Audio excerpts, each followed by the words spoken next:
Hi, this is Dave, Fell Running Guide. In this video I'm going to talk about interval training and why it's not a good idea to use heart rate to determine the pace or intensity of the intervals. So here's an example of some interval training that I did. So this is easy jog warm-up, did some strides, and then I did 1, 2, 3, 4, 5, 6 1 kilometer reps, and after each hard repeat I did a 2-minute jog recovery. So these were all done on flat grass where I started and finished at the same point every time. So after each 1 kilometer I jogged back to the start and then did the next rep, starting and finishing at the same place. So what I was trying to do with these is the first rep I wanted to do faster than 5 kilometer pace, and then 2, 3, 4 and 5 at around 5 kilometer pace, and then finish off with a faster final rep. So why is it not a good idea to use heart rate? So let's have a look at rep number 1. So I started there at 23:40, let's call it 23 and a half minutes, just over into my into the run, and look at the heart rate there, 114 beats per minute. And then if I go up to a minute later, 23:30, 23:35, 165 beats per minute, and then carry on. It's not till it gets to over 24 minutes that my heart rate settles down. So it's taking about 90 seconds there for my heart rate to rise and then flatten off. So for that rep we can see pretty much about 170 beats per minute. Let's have a look at the 5th rep. So this one here, so starting the rep at 47 minutes, and again rising. It's not till it gets to over 48 minutes that it reaches 170 beats per minute, and then even then it continues to rise. So if in there I was thinking, right, I want my heart rate to be 170 beats per minute, then the first 90 seconds or so of each rep, it's meaningless because my heart rate is still rising. So that's something called a lag. There's a lag in time before our heart rate settles down. And then another thing to look at is this first rep here was faster than the next 4. Okay, but the average heart rate in there is probably about 171 beats per minute.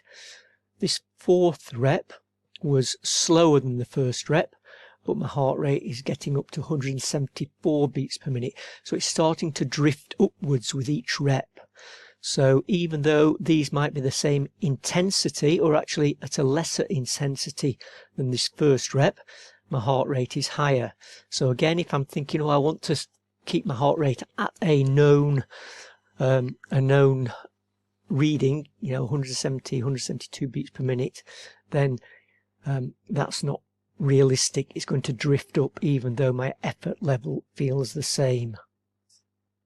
So these are the reps that I did. So first rep, 3 minutes 53 average pace per kilometer, and then we dropped down 406, 410, 403, 405, and then the last one I wanted it to be a faster one, but it's only 2 seconds per kilometer, 2 seconds per kilometer faster than the first one. So first one 353 per kilometer, last one 351 per kilometer, so not that much faster. But look at the heart rate. So the heart rate in that last rep gets up pretty much to my maximum there, 180 beats per minute, even though it's only fractionally faster than this first rep. So significantly higher heart rate, only fractionally faster pace or intensity.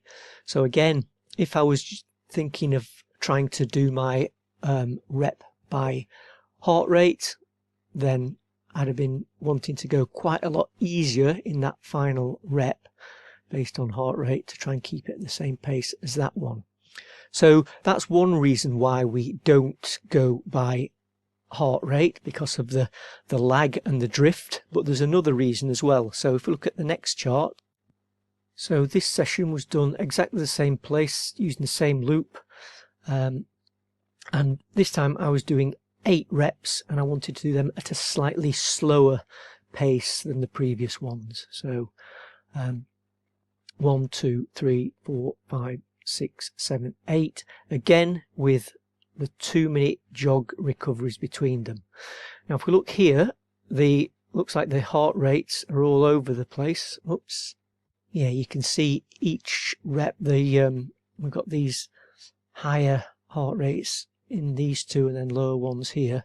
So what was going on there? We've still got the lag, but how do we know if these are accurate?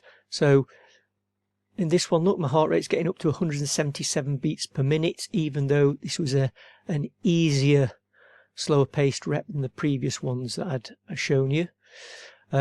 So if I was trying to stick in a zone, let's say zone 4, and I was doing this rep and looked at my watch and it tells me I'm in zone 5, I might have been tempted to slow down, but actually it's the heart rate reading that's wrong. These readings aren't accurate. How do I know that? Well, this is my jog warm-up, and look at that, 172 beats per minute it gets up to in here. If I put some pace on over the top of that, you'll see that at this point here, 171 beats per minute, my pace was nearly 7 minutes per kilometre. So this is just an easy jog down to the park and my heart rate is already spiked at 171 beats per minute, which is, you know, way into zone 4 for me there. So there I'm knowing at this point there, look, 7 minutes 15 per kilometre, I'm at 170 beats per minute. So I know there's something wrong with my sensor there. I was using an optical arm strap. Sometimes it's accurate and sometimes it isn't. This time I knew it wasn't accurate. So again, the using heart rate is only as good as the data that we're getting. If it's wrong, then there's no point using it. So instead of using heart rate, what can we do?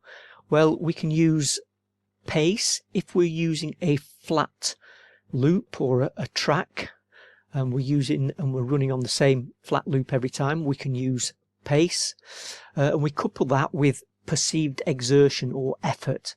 So how hard does that rep feel? And it's really good to get to know our perceived exertion and marry it with pace. So knowing this feels like you know, what zone I should be in, or this feels like a certain pace. So that's what I do. I don't look at my watch whilst I'm doing the rep. I'll get to the end of the rep and then look at the data for that rep.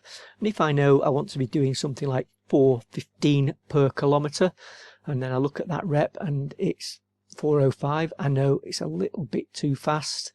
So the next rep I'll slow down a little bit. But I certainly won't be looking too closely at heart rate and thinking, oh, I need to speed up or slow down based on my heart rate. So hope that is interesting. Have a think about how you use heart rate when you're doing your training. Any questions, just put them in the comment section below. Thanks for watching.